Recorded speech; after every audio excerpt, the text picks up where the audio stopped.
El tratamiento renal sustitutivo de la enfermedad renal crónica avanzada ha experimentado importantes cambios desde la edición por la ASEN de la Guía de Unidades de Hemodiálisis en el año 2006. Lo mismo podemos decir del tipo de pacientes, con un aumento progresivo de la edad de los mismos y su actitud ante la enfermedad, reclamando autonomía y una total transparencia en las decisiones. Al mismo tiempo, como comentaba el doctor Carlos Quereda, también ha evolucionado la metodología de búsqueda, análisis y jerarquización de la evidencia científica en los que estos cambios se sustentan. Todos estos hechos explican y justifican la decisión de la ASEN de actualizar su guía de unidades de hemodiálisis 2006. Todos conocemos los últimos datos del Registro Nacional, la evolución creciente de la incidencia y prevalencia de pacientes en tratamiento renal sustitutivo en la última década en nuestro país y asimismo vemos también cómo continúan existiendo diferencias muy marcadas entre comunidades autónomas y entre las diferentes modalidades terapéuticas. Han pasado 14 años desde esa primera edición de la guía y el tratamiento renal sustitutivo y sus características han evolucionado muchísimo. Ha habido grandes avances técnicos y también hemos visto nacer nuevas moléculas que se han sumado al arsenal terapéutico para poder tratar a nuestros pacientes. El objetivo de la guía es definir los criterios de la ASEN sobre los requisitos estructurales y funcionales que deben reunir las unidades de hemodiálisis. Estas recomendaciones SEN van dirigidas a profesionales sanitarios y no sanitarios, administraciones públicas, gestores y asociación de pacientes renales y marcarán las pautas a seguir en calidad y seguridad en nuestras unidades de hemodiálisis en los próximos años. Los coordinadores de la guía, los doctores Rafael Pérez y Francisco Maduel, nos la van a presentar ahora seguidamente. Buenas tardes.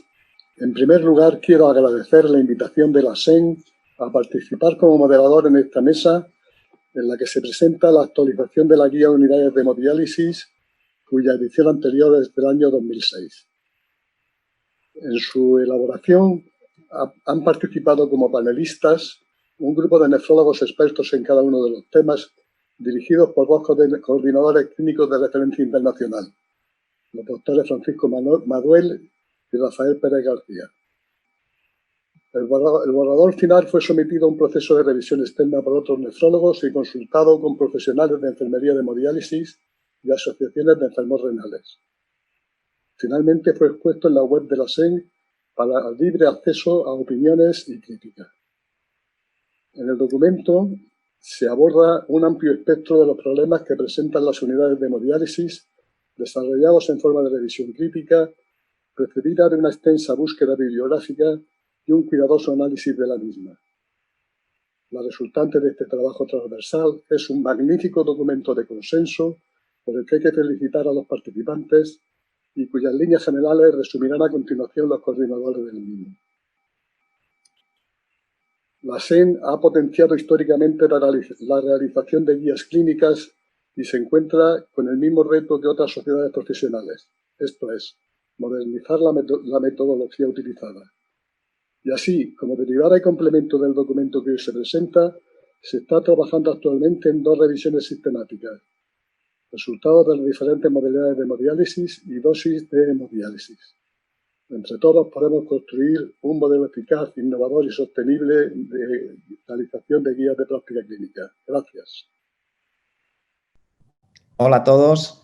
Bien, tengo la oportunidad de compartir esta presentación de la segunda edición de las guías de unidades de hemodiálisis 2020 y, primero que todo, agradecer a mi coordinador Rafael Pérez García como coordinador de estas guías, a la Junta Directiva de la Sociedad Española de Nefrología y a Carlos Quereda como coordinador de estas guías de práctica clínica, a todos los panelistas que han sido encargados de cada uno de los capítulos de estas guías.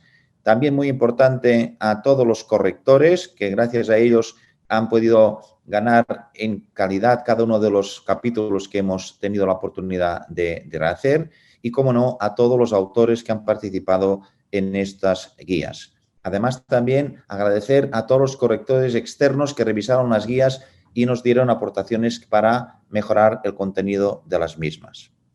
Bien, ya se ha comentado el primer capítulo de introducción y metodología y yo les voy a comentar 5 de estos 10 capítulos y finalmente el doctor Rafael Pérez García les comentará los capítulos restantes. Va a ser una presentación breve, simplemente para enunciar el contenido de estos capítulos y dar unas pinceladas para que ustedes puedan, si les interesa, ir a cada uno de estos capítulos.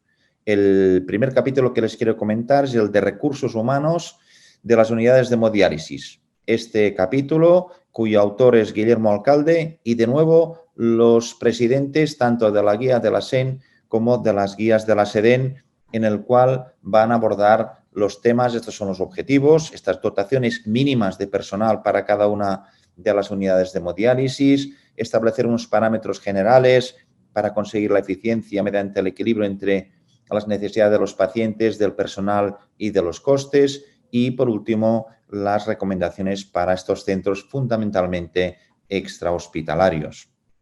Hablaremos del responsable asistencial, de los facultativos especialistas, del personal de enfermería y también del personal no sanitario y personal de apoyo.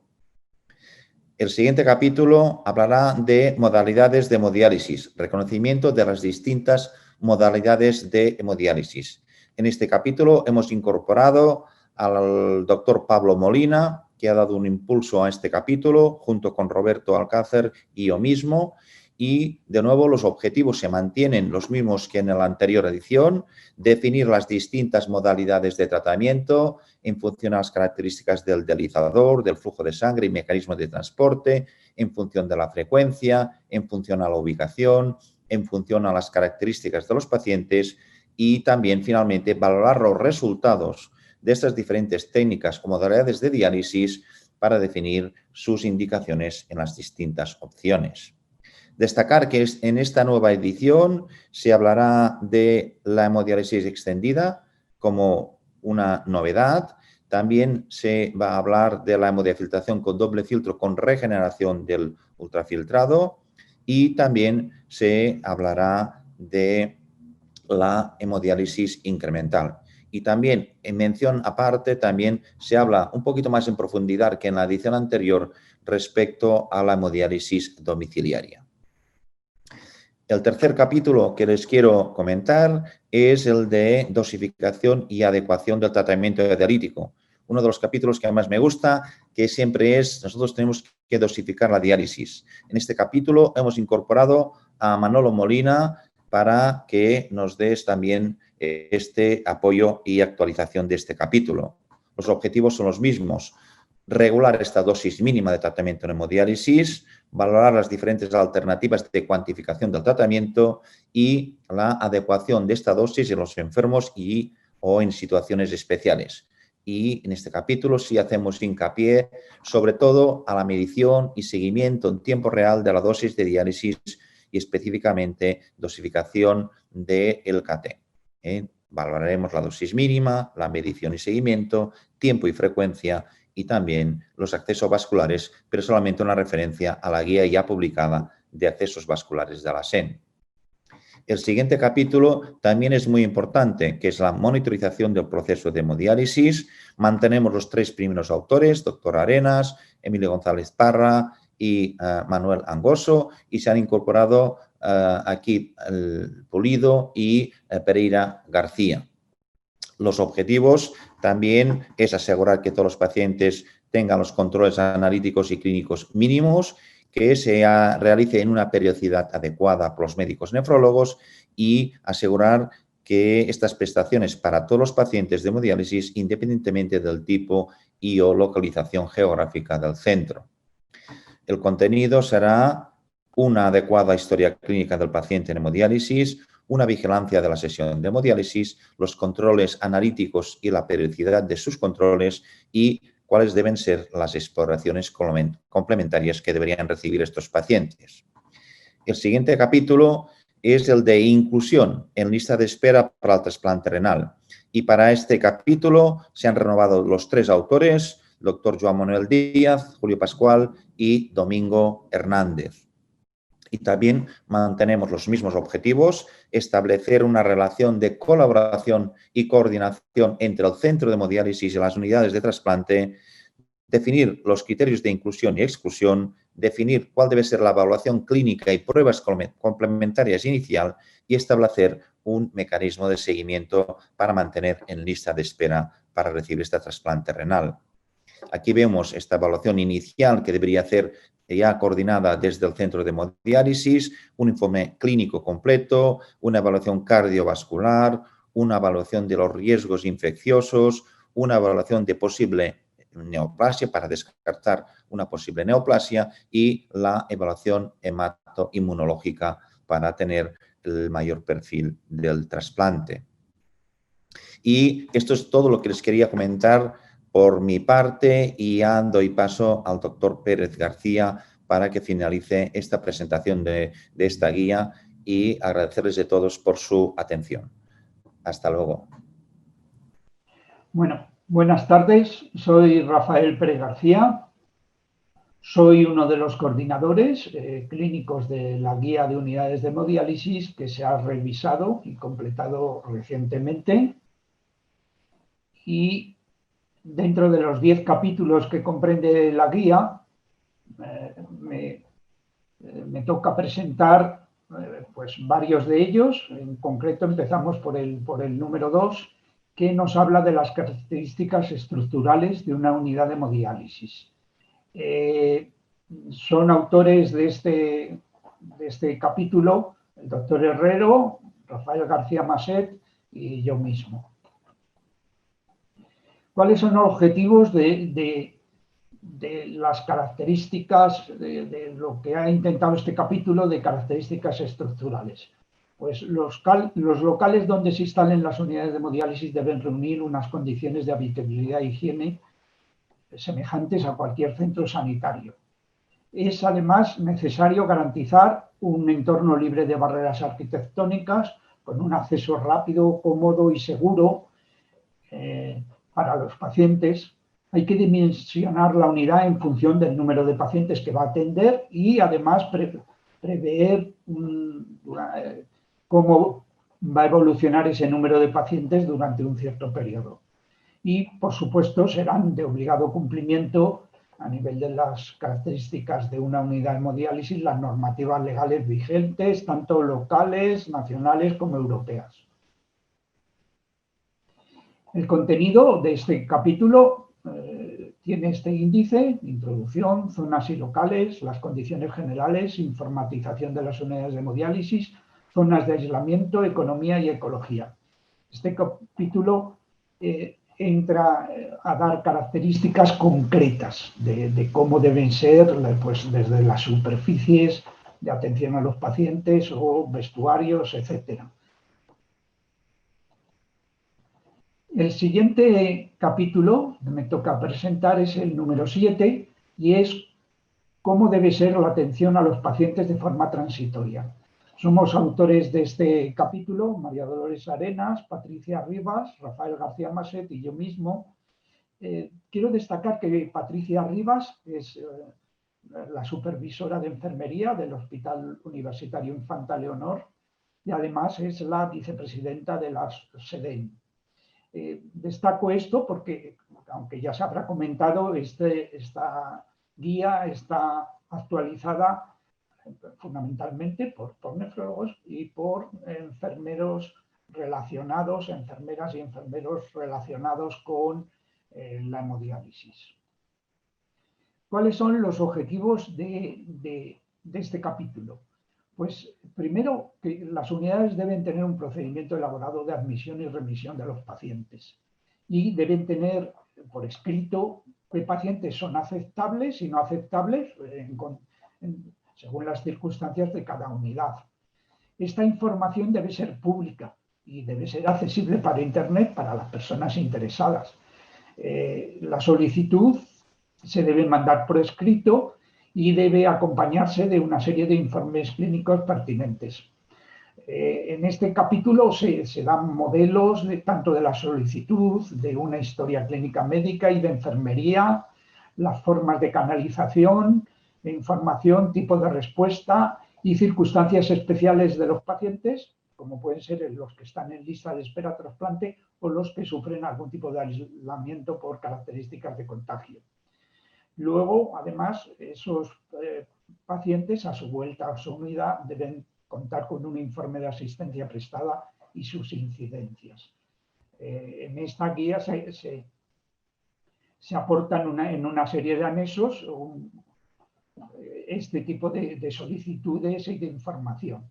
El contenido del capítulo 7 tiene una introducción, forma de solicitud, información clínica necesaria, canalización de la solicitud e información, tipo de respuesta, pacientes en lista de espera para trasplante renal, elementos a aportar en el momento inicial de la prestación, información a recibir en el momento inicial de la prestación, informe de la asistencia prestada y sus incidencias y los anexos que ya he comentado. El capítulo 9 habla sobre la relación de las otras modalidades de tratamiento renal sustitutivo, destacando fundamentalmente la diálisis peritoneal o el trasplante renal, y cómo debe ser esta. Son autores de este capítulo Alfonso Otero González, Mario Prieto López, Rosa Sánchez Hernández y José Emilio Sánchez Álvarez. Los objetivos de este capítulo se basan en que la situación actual no es la óptima en este tipo de relación con otras modalidades de tratamiento y se basa en que la atención a la enfermedad renal crónica está excesivamente fragmentada. Es un modelo muy centrado en el enfermo y hace falta sustituirlo por una atención integrada. Tenemos que pasar de episodios agudos a un modelo caracterizado por episodios, pasar a ser caracterizado por procesos. Se debe desarrollar una red asistencial con una estructura específica común y aunque las unidades asistenciales mantengan su propia entidad, tienen que estar completamente interrelacionadas. Es fundamental que el paciente pueda participar en la elección de la técnica de tratamiento sustitutivo renal que mejor se adapte a sus necesidades y a su estilo de vida. El índice de este capítulo incluye una introducción, procesos asistenciales integrados, procesos estratégicos y la relación con otras modalidades de terapia renal sustitutiva. El capítulo 10, el último de la guía, nos habla sobre la gestión de calidad en hemodiálisis. Son autores de este capítulo Manuel Angoso, Guillermo Alcalde, María Dolores Arenas y Marta Arias. Los objetivos de este capítulo es subrayar, en primer lugar, la necesidad de que las unidades de hemodiálisis tengan un sistema de gestión de calidad total. Se trata de buscar una mejora continua y se debe basar en la ISO 9001, un sistema de gestión de calidad, y también debe atender las indicaciones actuales de los modelos FMQM, con mejoras de prácticas de gestión y gestión por proceso. En este capítulo se enumeran una serie de indicadores del proceso de diálisis actualizados y se detalla cómo aplicar esta metodología a un centro de hemodiálisis. El contenido, el índice de este capítulo abarca la gestión de calidad de hemodiálisis, revisión de los indicadores, satisfacción del paciente, gestión económica, gestión de la prevención de riesgos en las unidades de hemodiálisis, indicadores para considerar, referencias y anexos. Bueno, pues esperamos que esta guía actualizada a las necesidades actuales sea útil. En primer lugar, para la mejora asistencial de nuestros pacientes. También para los sanitarios y para los gestores de unidades de hemodiálisis. Muchas gracias por la atención. Buenas tardes y gracias sobre todo a la SEN por permitirnos en los próximos 15 minutos hacer un resumen rápido de lo que van a ser las nuevas guías o más que guías, recomendaciones del manejo de las alteraciones del metabolismo óseo-mineral en los pacientes con enfermedad renal crónica. Antes que nada, ya sabemos desde hace unos años que se han incluido en estas alteraciones no solo las alteraciones del laboratorio, no solo las calcificaciones vasculares que ya venían siendo incorporadas, sino también, sobre todo, el concepto de las alteraciones óseas, que es algo que, si bien viene de antiguo, prácticamente había llegaba casi a desaparecer su relevancia y ahora le hemos vuelto a retomar. además, dentro de las alteraciones que podríamos considerar como bioquímicas, cabe mencionar la incorporación de la relevancia del cloto y del FGB23. Insisto, lo más novedoso probablemente las fracturas. Las guías empiezan describiendo la fisiopatología de las alteraciones del metabolismo óseo mineral, fisiopatología que es compleja y en la cual tenemos una gráfica, yo creo que es lo más completa posible, que aquí he intentado simplificar y que van desde la alteración inicial en el cloto, como vemos aquí, disminución de cloto, un progresivo disminución del cloto soluble. Todo esto va a conllevar un aumento del FG23, que conllevará, entre otras cosas, una disminución del calcitriol como efecto directo, al margen de que el FG23 lo que intenta buscar es mantener el fósforo, es decir, todos estos mecanismos nos están intentando mantener el fósforo normal y que de hecho inicialmente lo consiguen. Como consecuencia de todo ello vamos a tener un aumento de la PTH también secundaria, ya no solo al efecto del FG23 que tiene un efecto frenador de la PTH, sino también al efecto o la protección del aumento del FG23, del aumento del fósforo. Y por último, cuando ya no somos suficientes con todos estos mecanismos de controlar el fósforo nos va a aumentar, que acaba siendo el eje de todo. Y además el fósforo per se pues también nos va a disminuir el calcitriol y nos va a aumentar el FG23 como un factor, intentando un factor preventivo de sí mismo. En cuanto a la osteodistrofia renal, no ha cambiado nada respecto a las guías previas. Seguimos teniendo las alteraciones del remodelado, de la mineralización y del volumen óseo, con la incorporación de la osteoporosis, que ya la teníamos en las anteriores guías, quizá ahora un poco más intensificada, dado el papel relevante que se le intenta dar en estas nuevas recomendaciones. En cuanto a los estudios bioquímicos, simplemente resaltar que vamos a determinar calcio, fósforo, PTH, fosfatasas alcalinas, calcidiol y magnesio como recomendaciones, con una periodicidad que dependerá del estadio de función renal y que incluso pues es relativamente directrizable, es decir, podríamos seguir estas recomendaciones más o menos, y de hecho pues, hablamos de cada 6, 12 meses, cada 2, 3 meses, depende un poco de las circunstancias y también de los valores basales. Y en cuanto a la periodicidad de las técnicas de imagen, tenemos una radiografía simple de abdomen que nos será útil para ver calcificaciones, la radiografía de manos que también nos será útil para ver calcificaciones y un poco poner énfasis en la radiografía lateral de la columna dorsolumbar en busca de fracturas y de la densitometría ósea en busca de fracturas también, sobre todo en pacientes de riesgo, pacientes que, como luego veremos, y que en la guía obviamente está más amplificado, más de 60 años, con esteroides, con fracturas previas. Pero hay que tener en claro, y sobre todo conviene constatar, que la densitometría no nos distingue entre alto y bajo remodelado óseo. Nos va a dar el grado de calcificación del hueso, el grado, en pocas palabras, de osteoporosis, pero no si esta es consecuencia de un alto o un bajo remodelado.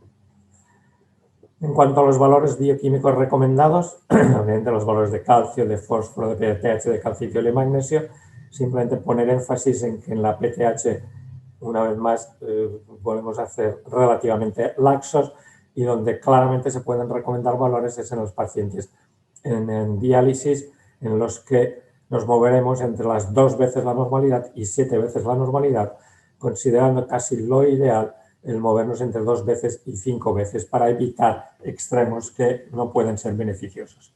Sobre todo resaltar que hay que evitar la hipercalcemia y en cuanto al fósforo, que no está justificado a día de hoy un tratamiento preventivo del fósforo.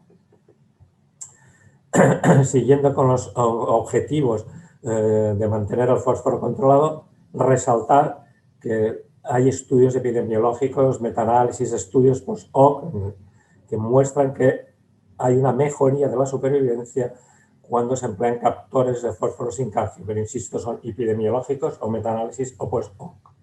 Ahora bien, sería recomendable la restricción de captores cálcicos si tenemos una hipercalcemia persistente o recurrente, cuando tengamos calcificaciones cardiovasculares constatadas y con valores de PTH persistentemente bajos, que son los que nos van a dar más riesgos de depósito de calcio en los vasos. En cuanto, siguiendo el mantenimiento del fósforo, deberemos intentar una restricción dietética siempre y cuando no comprometamos la nutrición. Es preferible las proteínas de origen vegetal, siempre obviamente balanceadas. Y sobre todo, evitar los aditivos. En cuanto al manejo del calcio, aconsejamos calcios en el baño de diálisis entre 2,5 y 3. Probablemente, quizá lo más aconsejable sea el 3.000 equivalentes litro, aunque con pacientes con PTH bajas seguro que se van a beneficiar de 2,5. En cuanto a lo de mantener la PTH controlada, obviamente sin olvidarnos del fósforo ni del calcio, una vez más, estudios epidemiológicos, metaanálisis y estudios post-hoc muestran mejoría de la supervivencia con análogos de vitamina D y con calcimiméticos, es decir, tanto con uno como con otros e incluso con la asociación. Y sobre todo, y conviene resaltar que es muy importante el concepto de tratar tendencias evolutivas, es decir, no tratemos valores aislados. No es lo mismo tratar un paciente con el que tiene una PTH de 500 en estos momentos, que el mes anterior tenía 400 y que el mes anterior tenía 300, que el paciente que tiene 500, 500, 500. Ni es lo mismo tratar un fósforo que ahora es de 5 y hace unos meses era de 4,8 y anteriormente era de 4,5, que el que ahora es de 5 y el mes anterior era de 5,5. Es decir, que es importante valorar las tendencias. Y esto tampoco es algo que sea nuevo. Y por último, ya en cuanto a las alternativas terapéuticas, en estadios prediálisis, lo dicho, dietas relativamente bajas en proteínas de origen vegetal, sobre todo balanceadas, reposición de 25 de vitamina D si se requiere, empleo de captores de fósforo si se requiere, frenando los captores cálcicos y metabolitos activos de vitamina D. En las guías, también en las recomendaciones, también vamos a ver 6 esquemas de manejo o de algoritmo orientativo en pacientes en diálisis y una vez más resaltar que siempre empezamos con el fósforo. Tendremos la posibilidad del manejo del fósforo elevado o del fósforo normal y a partir de aquí cómo nos encontramos con el calcio y a partir de aquí cómo nos encontramos con los valores de PTH. Una cosa que observaréis es que en la mayoría de las situaciones se hablará del empleo de captores no cálcicos, como es esta circunstancia, como es esta circunstancia y como es esta circunstancia, todas ellas con valores de fósforo elevados, con diferentes situaciones de calcio y de PTH, o con estas otras con valores de fósforo controlados, los cuales si los tenemos controlados, si estamos con los captores mantendremos los que tenemos y si no, no nos harán falta captores en ninguna de las circunstancias. No vamos a insistir en los algoritmos porque tampoco disponemos de tiempo y para esto están las recomendaciones tanto escritas como publicadas. Y por último, haciendo relación a las fracturas, hay que considerar, por un lado, los factores de riesgo de fracturas, que serán sobre todo los antecedentes de fractura, ya sea de cadera o sea vertebral, tanto como hallazgo clínico como hallazgo radiológico, el encontrarnos con un T-score inferior a 2,5 en cuello femoral, cadera, columna vertebral en la densitometría o pacientes con osteopenia, es decir, una T-score de entre -1 y -2,5 y que además tenga historia familiar de fracturas o historia de recibir esteroides o de bajo peso o fumadores o diabetes y probablemente también con la incorporación del FRAX, como se constata en las guías. Y además algo importante es que se recomienda el uso de antirresortivos para tratar a estos pacientes sin la necesidad de una biopsia previa. Es decir, pero siempre con cautela y teniendo en consideración evitar la enfermedad ósea adinámica. Y una pincelada del trasplante en el cual también se vuelve a mostrar un algoritmo orientativo en cuanto a los pacientes sin riesgo de fractura que no reciben esteroides, no necesitan recibir nada, los que reciben esteroides, calcitriol, calcio, y los pacientes con riesgo de fractura, practicarles siempre una densitometría basal y en función de los resultados, si son pacientes con osteoporosis, administrarles bifosfonatos o denosumab. Si no tienen riesgo de osteoporosis, probablemente sea suficiente manejarlos con calcio y vitamina D.